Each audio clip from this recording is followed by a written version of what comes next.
हरे कृष्णा, राधे राधे। सखियों के श्याम से प्रसंग कहा करूं कित जाऊं सखीरी। एक पर्णकुटी। यमुना तट से हटकर वृक्ष समूह से आवृत सी, उसमें बांस की खपच्चियों से बना केवल एक ही वातायन छोटा सा। यह अपहरण से ही वातायन से सिर टिकाकर खड़ी हो जाती। संध्या पूर्व से ही प्रीति जी गौरज मंडित हो जाती और धीरे धीरे वह प्राणहारी बंसी रव मन प्राण देह को झंझना देता है। उनके प्राण नेत्रों में आ समाते। गौरज घन पटल पूर्व से पश्चिम की ओर बढ़ता, तब उसमें स्थिर विद्युत सी आभूषणों की चमक कौंधने लगती। कुछ ही क्षण पर वे कुछ क्षण कैसे कठिन प्रतीक्षा के अंत का उत्साह, उत्सुकता, आवेग तीव्र अभिपासा बनकर प्राणघातक हो रोम रोम में व्याप्त हो जाती। वातायन की ताड़ियों से टिका सिर, फटे फटे नेत्र, दोनों हाथों से वातायन की झड़ियों को दृढ़तापूर्वक थामे वह थर थर कांपती देह को संभालने का यत्न करती। ओहो, कितना कठिन है यह देह को संभालना। और तब जैसे प्राची की कोख से अंशुमाली उदित हुए हों, वह घनश्याम बपू अपनी मंद मधुर मादक गति से आगे बढ़ता दृष्टिगोचर होता। देह त्याग कर सम्मुख दौड़ जाने को आतुर प्राणों को जैसे दर्शन औषधि पाकर अवलंब मिलता। अवलंब पाती वह कांपती कमनीय देह दर्शन संजीवनी पाकर कभी सकाओं से विनोद करते, कभी इधर मुड़कर फिरकी सी लेकर एक हाथ में मुरली लिए दूसरा ऊपर उठाए घूम जाते। कभी कालंदी की लहरों से उमड़कर हुंकार करती समीप आती गायों की पीठ पर थपकी देते, उनके मुख पर अपना गाल रख हाथों से दुलारते। कभी वे रत्न नारे दीर्घ द्रग अट्टालिकाओं पर शोभित कुमुदनियों को धन्य करते आगे बढ़ रहे थे। कभी वे प्रबाल अधर बंसी में विविध मूर्छायुक्त स्वर फूंक प्रतीक्षा संतप्त हृदयों को शीतल लेप से जीवन प्रदान करते। नंद भवन के द्वार की ओर बढ़ रहे थे। झरझर झड़ता नयन निर्झर उसका बक्षावरण आर्द्र करता रहता। धीरे धीरे वह नील ज्योति भवन द्वार में प्रविष्ट हो जाती और वह अबस सी भूमि पर झड़ पड़ती। यह उनकी नित्यचर्या थी। कब से, यह तो स्वयं उसे भी ज्ञात नहीं। उसे तो लगता है मानो वह युगों से ऐसी ही प्रतीक्षा करती आ रही है। जेठ की प्यासी धरा की बाती प्रतीक्षा ही मानो उसकी नियति है। और नित्य ही आषाढ़ के प्रथम मेघ सी कुछ बूंदें प्राप्त होती हैं, जिन्हें पाकर उसकी तृषा द्विगुणित हो दावानल का स्वरूप ले लेती है। कई सखियां जल भरने यमुना की ओर जा रही थीं। भला इस एकांत कुटी में कौन रहता होगा? एक सखी ने पूछा। कोई साधु बाबा होंगे, उन्हीं की तो एकांत रुचता है। संसारी तो सदा समूह के आकांक्षी होते हैं, दूसरी ने कहा। मैं देखकर आती हूँ, श्रिया ने कहा। यदि साधु हुए तो तुम्हें भी बुला लूंगी, प्रणाम करके आ जाएंगे। उनके भजन ध्यान में विघ्न करना अच्छा नहीं होता। वह कुटी की ओर बढ़ी। धकेलने पर द्वार खुल गया। प्रथम कक्ष में कोई नहीं था। वह अंदर कक्ष की ओर बढ़ी। भीतर झांकते हुए वह चौंक कर दौड़ पड़ी। उसकी प्रिय सखी बेहाल पड़ी थी। ईला, ईला, ए ईला, नेत्र खोल बहन, इधर मेरी ओर तो देख।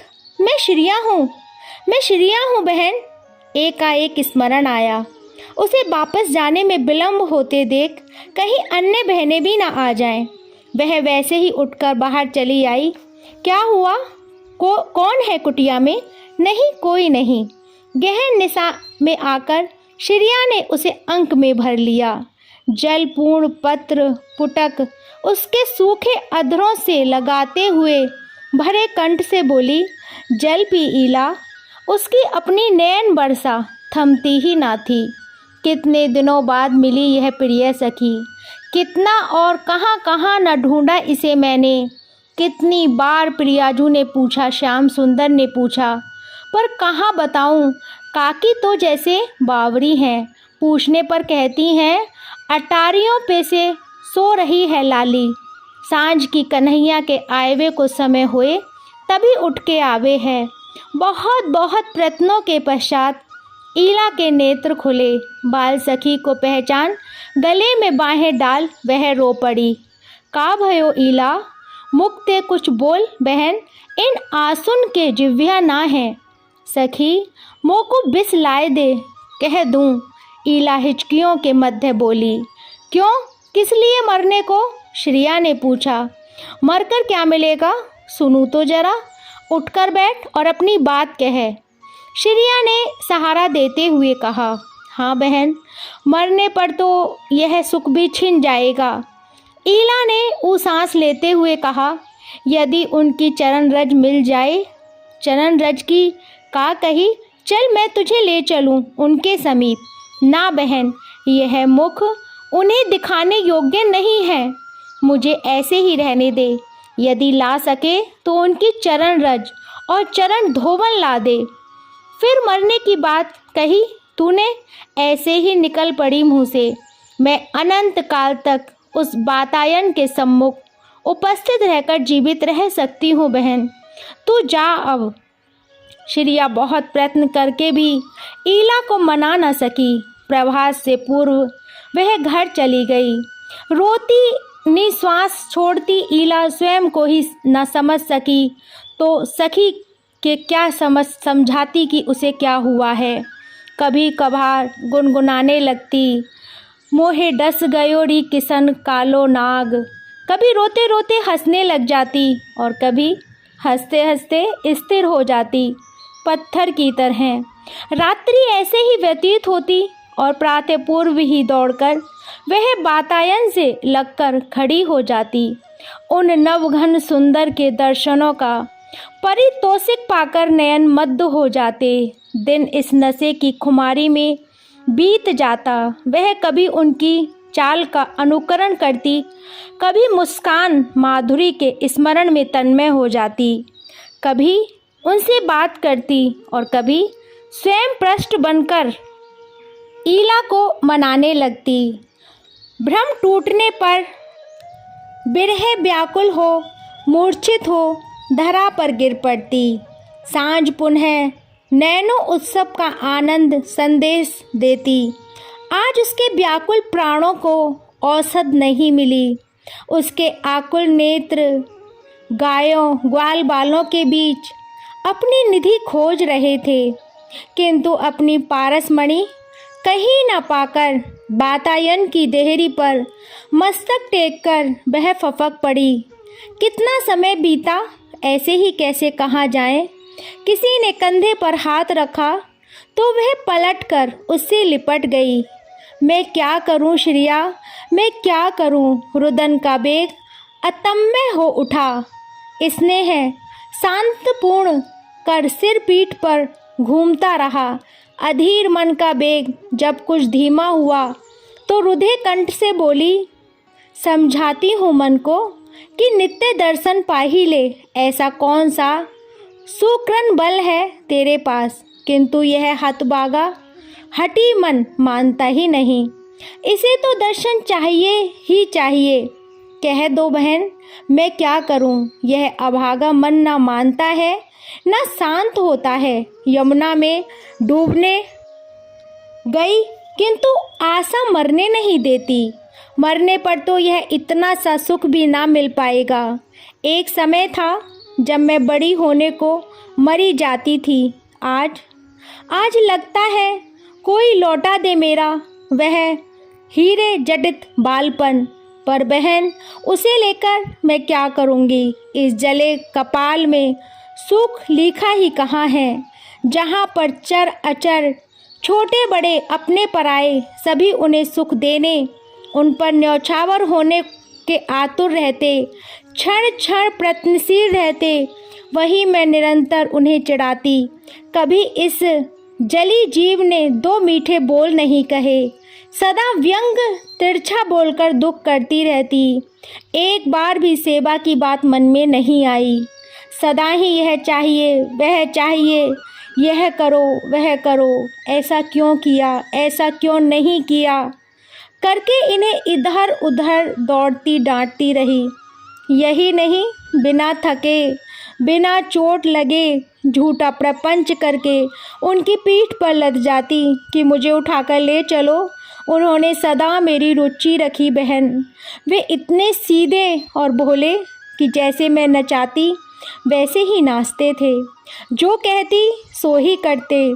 संपूर्ण ब्रज जिनके चरणों में बिछा पड़ता था उन्हें मैं थका थका देती। तुम सब मुझे समझाती, पर मैं उन पर एकाधिकार जताते न थकती। और जब वह सब समझ में आया तो मानो ग्लानि का पहाड़ टूट पड़ा। मैं क्या करूं सखी, मैं क्या करूं? न जिया जाता है न मर ही पाती हूँ। श्रिया, कुछ तो बोल बहन, कुछ तो कह। मेरे संतप्त देह मन को तेरे स्पर्श से बड़ी शीतलता मिली। कुछ उपाय बता श्रिया कि प्राण औषधि पा सकूं। उनकी कुछ बात कर बहन, उनकी चर्चा कर। आज नयन अभागे ही रहे। तू श्रवणों को धन्य कर दे बहन। ईला, कच्चे गले की वह सुपरिचित वांछित वाणी के कानों में प्रवेश करते ही ईला चौंक कर सखी से अलग हो गई। उसकी मूंदी आंखें खुल गईं और सम्मुख श्याम सुंदर को खड़े देख वह लाज के मारे दोनों हाथों से मुंह छिपा अंतः कक्ष में दौड़ गई। द्वार भेड़ वह दीवार से लगकर थर थर कांपती हुई नीचे बैठ गई। आह्लाद, गिलानी और लाज ने मिलकर उसे अधमरी कर दिया। ईला, उन्होंने एक हाथ से बंद द्वार को ढेलते हुए पुकारा। द्वार खुल गया क्योंकि इसमें सांकल नहीं थी। वे भीतर आ गए, उसके सम्मुख बैठ गए। ईला, एक हाथ उसके कंधे पर रख दूसरे से मुंह पर लगे हाथ अलग करते हुए उन्होंने कहा, बोलेगी नहीं मुझसे? अभी तो श्रिया समझकर कितना कुछ बोल रही थी। ईला की लज्जा की सीमा नहीं थी। उसने किसी और दाह न पाकर उनकी गोद में मुंह छिपा लिया। उन्होंने हंसकर अंक में भरते हुए कहा, अच्छा ही हुआ कि मुझे श्रिया समझकर तूने हृदय की बात कह तो दी, अन्यथा भला मैं भोला भाला समझता ही कैसे। मैं तो सदा तुझे प्रसन्न रखने की चेष्टा करता। तेरा रूठना, लड़ना, झगड़ना सब मुझे अच्छा लगता। कोई अपनों से ही तो लड़ता है, रूठता है। तुझे रूठे से मनाना मुझे बहुत भाता। अभी भी तो यही समझ रहा था कि तू रूठ गई है। मैं मनाऊं भी तो कैसे? तू मिल ही नहीं रही थी। काकी से, काका से, श्रिया से, प्रियाजू से सबसे पूछकर हार थका। कोई ठीक ठीक बताता ही नहीं था। मन न जाने कितनी आशंकाओं से भर गया था कि कहीं सचमुच ही तो नहीं रूठ गई तू। तुझे क्रोध बहुत आता है। मेरी किस बात पर चिढ़कर यमुना में तो नहीं जा पड़ी? तू लड़ती है, मैं तुझसे ब्याह नहीं करूँगा। यह कहने पर तू सन्यासिनी बनने की धमकी देती थी। सो मुझे भय हुआ कहीं सचमुच तो सन्यासिनी तो नहीं हो गई। किसी से कुछ कह भी नहीं पाता, अपनी ही समझ के अनुसार खोजने का प्रयत्न करता। आज प्रातः गौचारण को जाते समय श्रिया ने बताया कि तू यहाँ है। तुझे पाकर ऐसा लगा मानो प्राण ही पा गया हूँ। अब मुझे छोड़कर कहीं नहीं जाना। दोनों हृदयों में कहीं ठौर ना पाकर लज्जा प्राण लेकर भाग छूटी। ईला ने निश्चिंत हो अपने प्राण आधार के वक्ष पर सिर टेक नेत्र मूंद लिए। मैं तुम्हारी हूँ। आनंद त्रेक में स्वर खो गए श्रिया के। जय जय श्री राधे। हरे कृष्णा। राधे राधे।